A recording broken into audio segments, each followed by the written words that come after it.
The way I capture footage from tapes is a little bit obscure, so I'm going to show you how I do it. I have a desktop that I usually use. This is a laptop, obviously. I wanted to go through the very beginning process from installing the software and the hardware onto the computer and then getting the tape onto that. So hopefully this whole setup works. I got a bunch of different cables everywhere. Hopefully everything is going just right. Unfortunately, or fortunately, as it may be, we need XP, and it has to be a 32-bit version. 64-bit does not work. Drivers for these don't exist in 64-bit. The only exception is if it's in a virtual environment and you have something that can run XP, which is not really that hard, but you have to have USB 2. 3 doesn't work whatsoever. So if you have an older laptop that you can run, well, if you have USB 2 on there, then that works just fine. I have 1 on this. There's 2 USB 3s on the side, but the port replicator will work. So if you have a USB 3 and then you use one of these, this is the Best Buy one, I believe. Yeah, it is. There is the model number. And this actually works. So if you plug this into USB 3, then the USB 2 replicator, it'll show up as USB 2. A little bit of stupid complication, but I cannot get it to work in anything other than USB 2 on Windows XP. It's gotta be 32-bit. Let's get that out of the way. What I'm talking about here with the hardware is the GameBridge. There's 2 different ones. This is the AVC 1400, and this is the AVC 1410. The red one, which we have here, is the 1410, and the blue one is the 1400. The main difference in these, and really the only difference, is if you can see, actually I've got another blue, so I'll pull that out in addition to this one. Here they are side by side. Okay, that's still got the dongle. The difference between the 1410 and the 1400 is this, and that is RF. This part where this comes out, you've got composite and then you have S-video, and both seem to work just fine. You don't have the RF on this. That is really the only difference. And this is the part that plugs in for RF. So that's coax right there. And you have the same on here, and that plugs into both of them into that port right there, AV multi-in. We can see USB 2.0 bus powered, so you don't have to have any sort of extra power. It just uses that. I bought one off of eBay that was the blue one, the 1400, and I actually got the drivers from archive.org, and I'll put those up. I didn't upload that myself, they just happened to be on there, and that's how I got it to work. But we're gonna do a brand new install with this, and then I'm gonna get some footage in there, and hopefully this all works. So the way this works is you plug it in, it'll ask for the drivers, and then you go and install the drivers, and then you get access to the program. If you install the drivers first, a lot of times this will not register for some reason. You have to have this in some sort of like half state. It plugs in and it's looking for the drivers, and then you put the CD in, that installs, recognizes that this is present, and then will install the drivers. Without this plugged in, it just doesn't work. It's a weird setup, and I can't extract the drivers, the INF files, and just make it work. That doesn't work. You got to go through the install process. So the whole thing is a bit convoluted, but it does work if you do it as the instructions tell you to. Plug this all together, and it doesn't matter if this is plugged in, but I'm just gonna plug it in right now so I don't have to later. Get the power here, plug that in. On the side here is the USB 2, and this is my display port that I'm capturing. Hopefully that works. New hardware wizard, yes. And then we need to put the disk in. Fortunately, this does have a disk drive. I'm not gonna click around on here. I'm just gonna wait for it to pop up, which it should do. Searching there, cannot install this hardware. So we will go to my computer, double click that. It takes a minute and this pops up. Now this will be grayed out. If you get this to run on XP, X64, or anything else, that will be grayed out and you cannot click on it. But I can, so we're going to click on it right now. And it has the blue one, even though we are using that amber red one.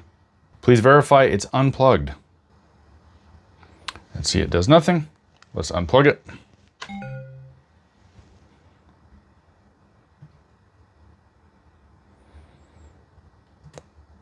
This thing is very finicky. Go back to my computer, double click that again, install, and now it's doing absolutely nothing. This is a bizarre piece of software.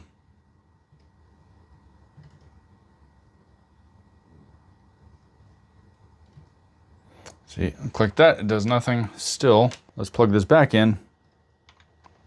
And it still doesn't want to do anything.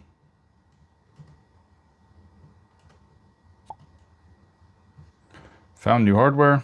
Install software automatically. Continue anyway. I've never actually had this happen where it did just recognize it. Maybe it's because it's the 1410. Finish installing software. Well, that worked. I couldn't get it to do that ever before. Oh, maybe it didn't. I don't know. Now it's popping up with this. And this is the audio bit. Continue anyway. Maybe it's because I didn't unplug it before that I'm experiencing this, but I didn't have that problem before. Oh, look, now that's popping up all on its own, the home theater. And you do need that piece of software to be able to record everything with this. I couldn't get an older version of OBS on this, so that's what I've got to use. Home theater setup. Oh, problem occurred. Of course it did. Enter video. We're gonna go yes, and just keep clicking through. And then it does its thing. And this is the process that won't be initiated if you don't have USB 2 and you don't have Windows XP 32-bit edition. This part just will not happen. It refuses.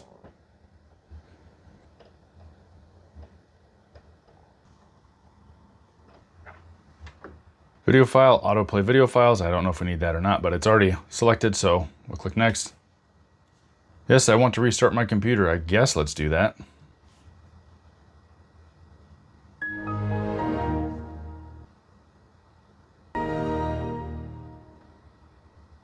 Even though there's a couple hiccups here, every other time I've ever tried this was a lot more difficult with a lot more issues. So I'm surprised it actually was that easy. Then we'll go to Enter Video Home Theater, double click that. And as you can see, this has a green light. And if you plug it into USB 3 or something else, or even just USB 2, the drivers are not installed, you will not have a green light there. It will be red. So green means you're good to go.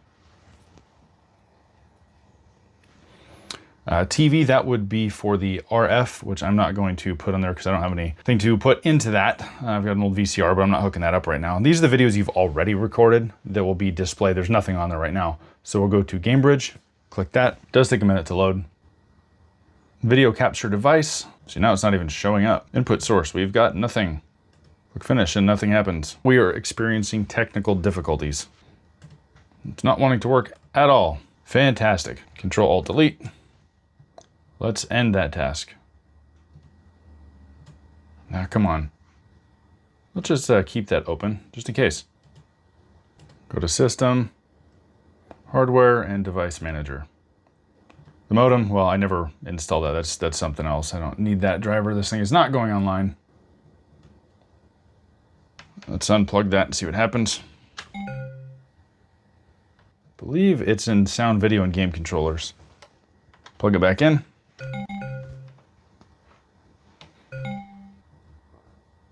Yes, it's right there. Adaptec, GameBridge, there's only an uninstall. Home theater, let's try this again. Although I changed nothing, so it's probably gonna have the same results. Well, since that's not coming up, oh, there we go, it did come up. Click TV, see what that does. I don't think we'll be able to hook anything up to it, but see what happens. Nothing. Let's go back. GameBridge yet again. Let's go to settings. There we go. These were not populated before. Click that. There we go. See, I changed nothing and it worked. This stuff is really finicky. I don't know why it does the way it does. Now I'm going to plug in. I don't know why the input source would be TV. That's a little odd, but maybe that is for that extra RF piece that goes in there. So we're gonna go the yellow for the video, and the black, I guess, will go to what was the white, though that part fell off. So I'm going to click finish, and then I'm going to use this old camcorder that I've had since I was, I don't know, 16, 18, something like that, and then see if we can capture some stuff. So this is kind of funny to me. I'm capturing it through here, which is then going to a Colossus 2 on one of my desktops to then capture that. Let's press record here, and I will turn this thing on and see what it does. Okay, it's up, nothing yet. I'm gonna press record and press play on the camcorder. I've got video on here, but nothing is showing up there. Well, nothing has happened on there as far as video. We've got nothing captured. Let's go see if we can change the settings somehow. Input source. Oh, that was my fault. I had the wrong input source. What we need is composite because, well, that's what I'm plugged into. Okay, I press play and it's showing what's going on down here. So let's rewind that for a second. Okay, we're going to go with finish here. See how convoluted this is to get to work? That part was my fault. That has nothing to do with this. I just didn't select the right thing. So we're going to go to record and then press play. There's me. And there's me. Seriously, put that 40 in there, dude. Stays? That is hilarious. So it is mimicking right there, or capturing. It's not mimicking anything, it's capturing what I'm putting in. Is that a piece of dog? Oh, it's a feta. Where are you running to? And the artifacting you're seeing on there is actually the output. It's not doing the same thing on here. It's kind of an output thing, which is a little odd. You'd think what you'd see on here would be exactly what you'd see on there, because it is processing and putting the video to here and then just putting the same video out to there. So why it looks slightly different, I don't know. It could be part of the capture deal. I'm not sure. We're going to press stop at that point and press stop here. Then we can go back and go to videos, and that should be the part that has all the stuff we've captured, which is at this point very little. Recorded TV. So if we hover over it, we've got the length 110. I imagine it's probably the second one that we just did. Press play. Yep, right there. Now to get these off of here and able to view them, okay, that worked. I believe it's in my documents, I think. I think it's in my videos. Okay, yeah, right there. Pretty easy to find. Pretty easy stuff. So if we double click this, and they show up as MPEG. Oh, well, it comes up in here. Let's minimize that again. Right click and let's see if we can open it with something else. I got this. There we go. It's showing up. And the stuttering on there was the effect, so there's no stuttering going on there. Of course, there's a 40 in the back of the toilet, because why wouldn't there be? So that is the weird convoluted way that I can get video from a tape, or really anything that has composite or S-video, and then I guess the RF, which I've never used, which is the coax, onto an XP 32-bit machine with USB 2.0. That's how I do that on a desktop. It took a lot longer to figure that out on the desktop. This didn't take that long. There was a couple hiccups, but that's how you do it. I highly recommend picking one of these things up if you can find them. There are a couple of them on eBay, and either one should work. Just keep in mind that the blue one just has the composite and the S-video, and the red one has the RF. That's really the only difference. And the software should be exactly the same. And I will put a link in the description to the archive.org page that has the drivers for these. So if you have one of these devices and you just don't have the disc, I'll link that. I hope this was helpful, or at least informative to somebody that's interested in this kind of stuff. I've always been fascinated by video stuff. I like making videos. It's just a fun thing to do, I guess. If this helped or was exciting or whatever, if you liked it, please consider subscribing, and have a good day, and go record something, I guess is what I'm trying to get at. All right, bye. See you in the next video. Hi, hello, it's me, the Jacob behind the camera and that does everything on this channel. I had finished editing everything and I was going to render it, and then I realized I had something in my offloaded folder, which is where I offload all my videos, for the Adaptec GameBridge, and it had nothing to do really with this. It was just an unboxing. So what I'm going to do now is put the video that I got off of the camcorder that I recorded into the GameBridge. I'll show that now, and after that I'm going to do the unboxing. This is the postscript of the video. Please enjoy.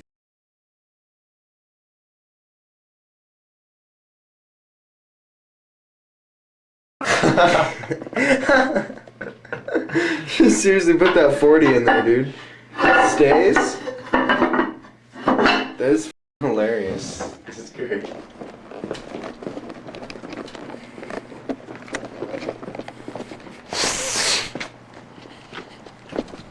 Is that a piece of dog? Oh, it's a feta. Where are you running to? Where are you going, dude? I can't see. I fell into a hole.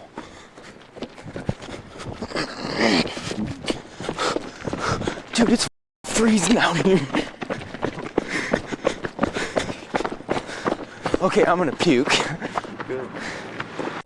Inside this shiny box is the GameBridge. I'm not sure if it's a 1400 or 1410, but what that is this little capture device that you can put composite into. This one, I do believe, has a TV tuner as well. So we'll get this cut open and we will discover if this thing works. Hopefully it's amazing. And if it's not, well, then you've watched this video for no reason. It just opens. I didn't know that. Did not need a blade on that. Let's see what it comes with. Of course, we've got to have the disc. I looked everywhere online. I looked archive.org. They've got a GameBridge disc on there, but not this one. So I will likely go ahead and upload that because Adaptec, I believe, is defunct now and their old website leads to pretty much nothing. All these deals here, USB cable, GameBridge or TV unit, blah, blah, blah. Hook it up as you think you would.